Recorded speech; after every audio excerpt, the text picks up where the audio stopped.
Greetings all and welcome to Just Playing Crypto. I guess we're going to have to do a take two because my Metamask does not want to show. We're going to talk about NFTs today by special request from ProtPal, a newbie to the crypto market and doing quite well in the last several weeks that Bitcoin has been pumping. So first we're going to talk briefly about Bitcoin before we get into what is an NFT and how does it work and how do I make money with it, right? That's the crux. How do I make some money? First off, in Bitcoin news, right?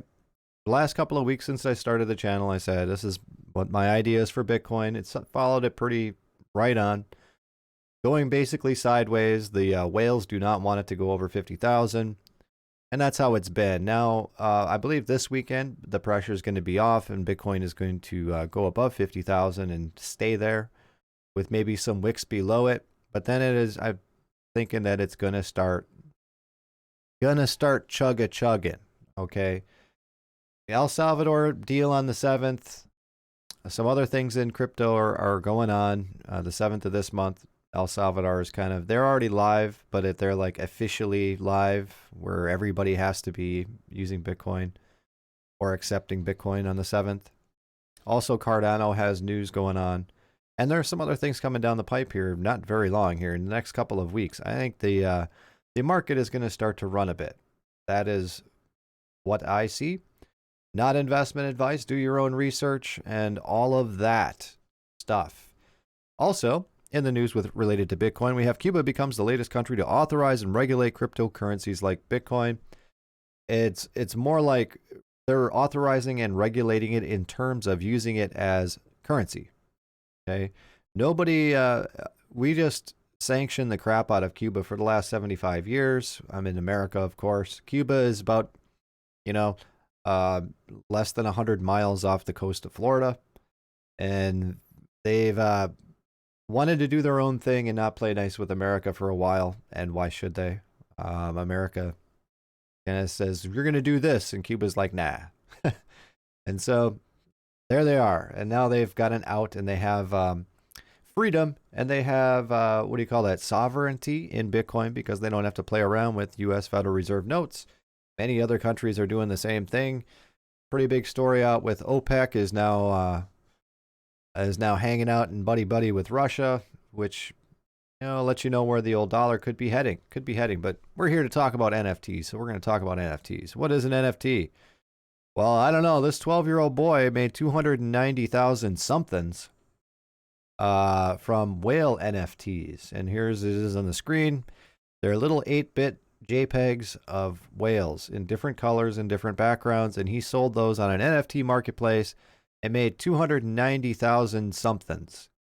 I believe that translates to around $150,000. I'm not positive on that. And we're not going to read the article. But anyways, 12-year-old, making a whole bunch of money on NFTs. How do you get into NFTs? Well, first of all, what is an NFT? We'll take a look at what NFT stands for. NFT stands for non-fungible token. What does fungible mean? Really what it comes down to.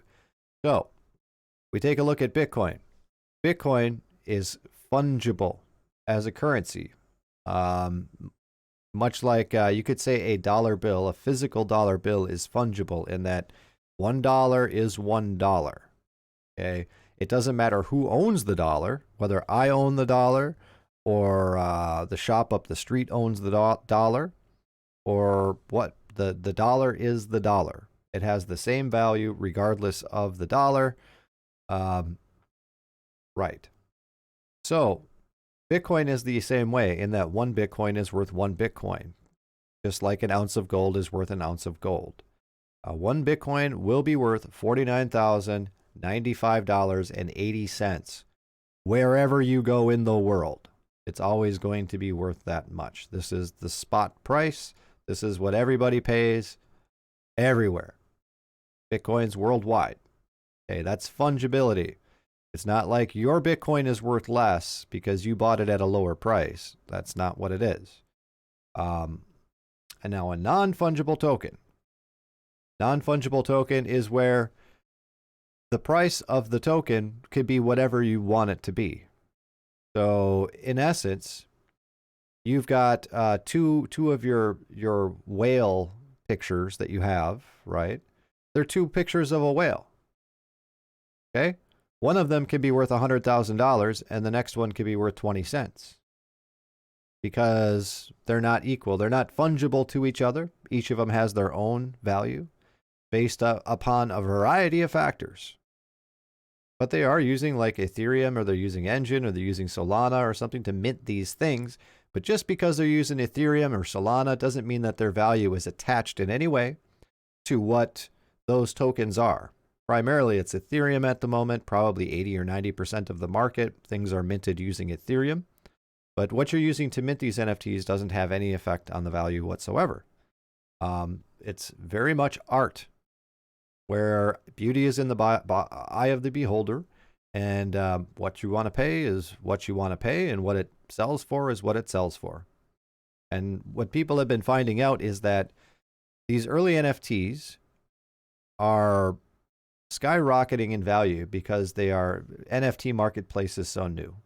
No one's ever heard of NFTs before like a year ago. They existed. They've always existed, but they didn't gain in popularity until they were starting to be used for things like characters in video games, for instance, which we'll talk about a little bit later. So are NFTs just, things for people with too much money to spend, $1 million on a JPEG? Or is there actually something to them? Well, the answer is that even Visa is buying NFTs. And they bought this CryptoPunk NFT right here. It's CryptoPunk NFT number 7,610 for $150,000. And Visa said that they're going to continue to buy more. Okay, so they see value in these. What makes these valuable if they're just a JPEG? Well, they're valuable because there is a set number minted. When you mint an NFT, you can choose how many you want to have minted, and you probably would need to pay the Ethereum fee for each one that you want to have minted and attached to the blockchain. So if you want to mint like 20,000 of them, they probably try and charge you 20,000 times. I'm not sure on that because I haven't minted an NFT yet. But if you only mint one, there's only one that can ever exist. Even though this picture right here is a JPEG in the web page, and I can right click it and I can save the actual photo, I don't actually own the NFT. The NFT will sit in your wallet just like your Bitcoin sits in your wallet, just like your Ethereum sits in there, and any other digital cryptocurrencies that you may have. And that one that you have is special because you own it, and there is a whole digital blockchain behind to prove that you own it, you signed the contract for it, what you paid for it in Ethereum, and where you got it from. All of that is there. It has a complete record of what's going on with it. So it is not just a JPEG. It's the difference between having an original Mona Lisa and a copy. Okay, that's the difference. And in the art world, this is a big deal. And there are, like I said, many things that are coming on board with this. It's not just little 8-bit pictures, although that is what's in fad right now, right? It's a fad. Some would say it's a bubble, but really no. It's just a brand new space, and a lot of people are getting involved in it. But it's not going anywhere. NFTs are not going anywhere. This is just the beginning with little 8-bit, in my opinion, kind of crappy little pictures of something that I used to play, on Nintendo. But I'm an old man. Maybe the kids these days, they've never seen crappy graphics like that. Maybe they think that that's edgy. I have no idea. I'm not paying $150,000 for what I equate to a JPEG in my old man mind. It's not going to happen, but Visa did. And apparently people love these CryptoPunk things. They, have obviously several thousand of them that they mint, and people trade them and invest. And, what's going on now is people are actually doing trading cards and things like that, which we'll talk about later. I want to get into the gaming thing, though, because I think this is really where the NFT place is really going to spike, because a lot of people play MMOs, multi-online, multiplayer video games. You may have heard of things like Ultima Online, World of Warcraft, and those things. Well, there are only certain instances where you can actually, if you sell something in game, or you let some other player have something that you worked for in game, typically that is against the terms of use of these different games. And they don't want you making any money off your blood, sweat, and tears you put into your character by selling it on eBay. They say, no, that's wrong, and it's against our rules and all these things.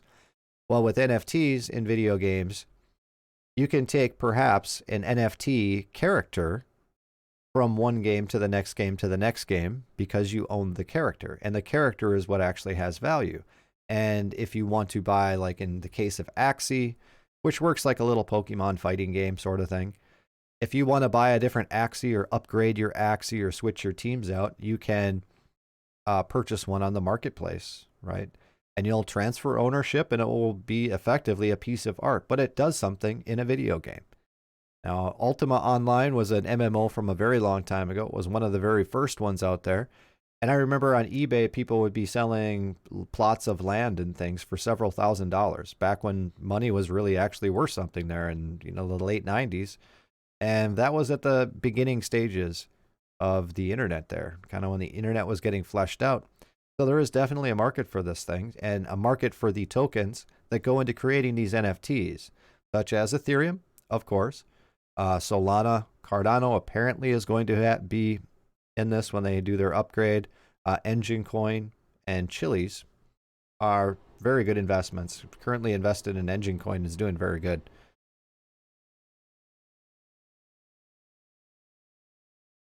And I want to talk about where I think right now the best actual use case for games. I've played the Axie Infinity. I didn't like it.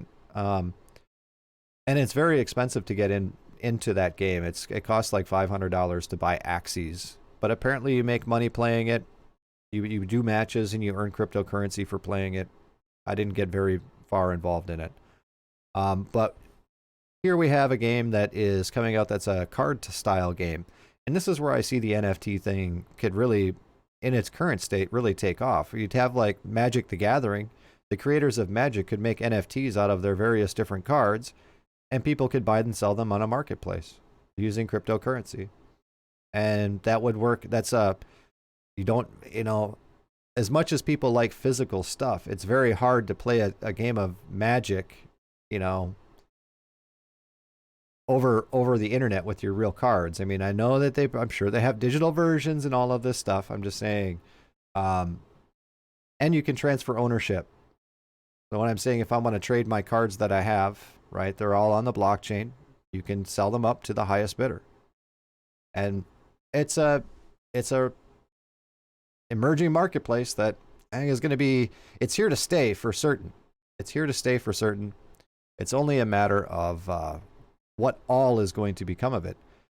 So here we have the categories of NFTs and where you go about making them. We go up here. This is one site called mintbase.io. Okay, I've never really been here before, but you can see you got different categories, and right here we're on the music. So if you click on these are where people are selling their songs. Okay, this one is Burgundy Lips. I'm assuming that's going to be 2 ETH. Nah, that's going to be $2 or whatever it's denominated in. $70 for NFT song there. Another song here for $70. And yeah, I'm not sure if they're limited quantities or not.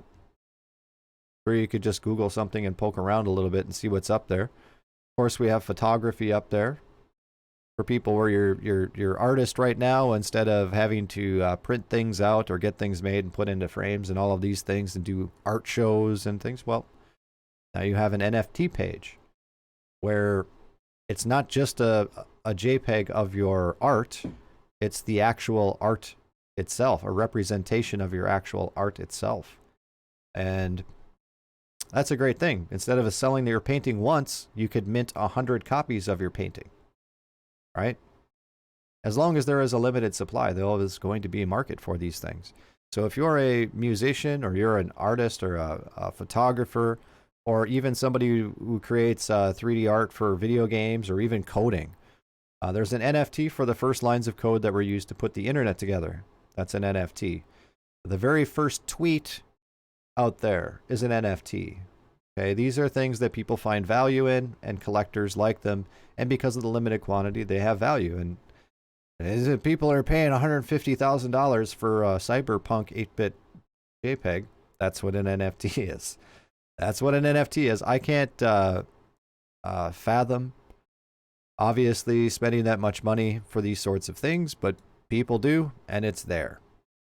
So the way that you go about minting these is you go up to one of these pages like this, and you create an account in there, and let me go to the list of platforms. Here we go. Rarible is a very common one. We'll go here to Ethereum, where anyone can mint. OpenSea, Rarible, and Mintable.app are some pretty big ones out there, where you take your asset, your art, your whatever, and you upload it to them, and you go through the process of how many you want to create and all of these things, and you have to sign a series of smart contracts. Now, I was going to talk about Metamask, but I may have to do that in a different video because it does not show up when I click Metamask. It doesn't show up on my screen the way that I'm recording. But essentially, it's a browser add-on that is a digital wallet for your cryptocurrency. Now, NFTs are not something as simple as, go into Coinbase, linking your credit card or linking your bank account, and just, I'm going to buy Bitcoin, and you hit the buy button. Now, you're going to get into dealing NFTs and collecting NFTs. You have to understand how to transfer your crypto from one wallet to another. You have to understand a little bit about how things like MetaMask work, where you have to sign contracts, right? And how some of these things work. It's a lot more advanced than just buying crypto and holding on to it, which is what I recommend that people just do.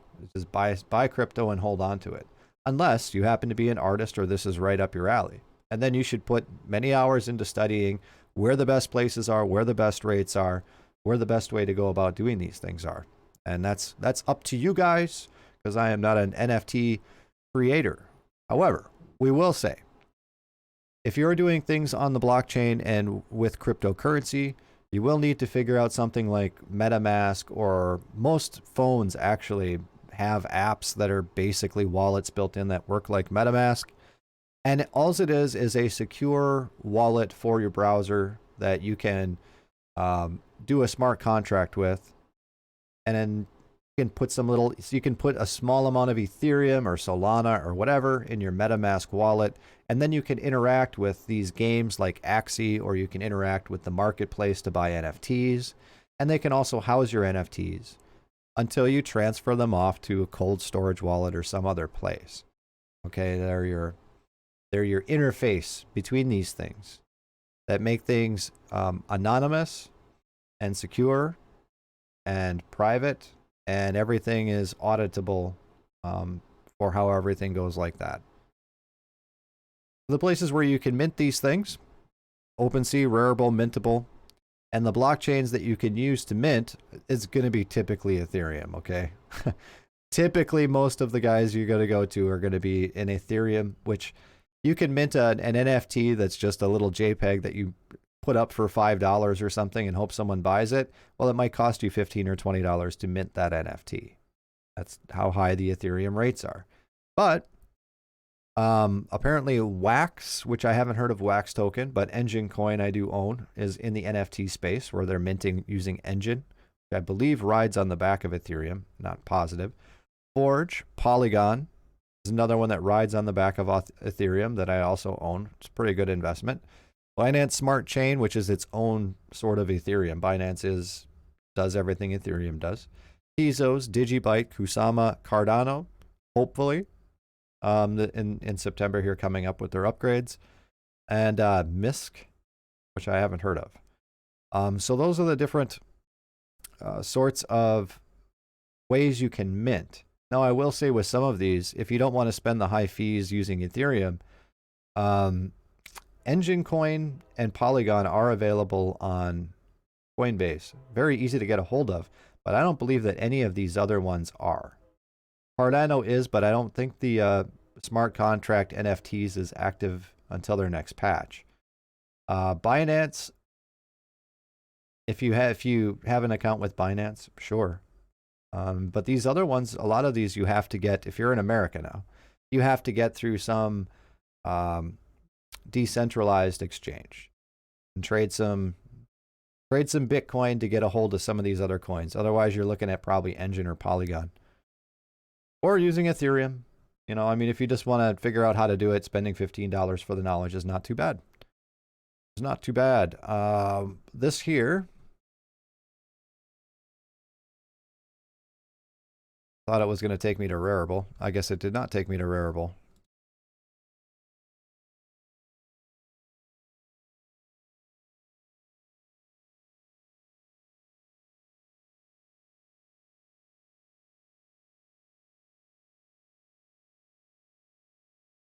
So here's what Rarible looks like. Right up here right away, you have a Connect wallet. And what this will do is actually, it knows who you are based on your wallet ID, not by a user ID and password. And NFTs will fit in your wallet just like Bitcoin, just like Ethereum. Of course, depending on the wallet, but most wallets these days have NFT support.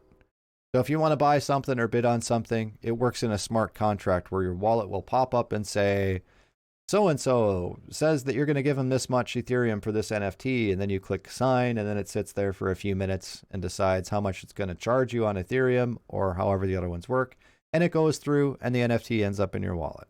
Okay, how the whole thing works, go to rarible.com, check it out yourself as to kind of things that are up there. Like I said, right now, a lot of these ones are basically going to be little 8-bit graphics, but you do also have things like books. People are trying to do publishing on NFTs. People are trying to do music. Well, music is already out there. These things are already out there. It's a wide open space and everything is brand new when it comes to NFTs.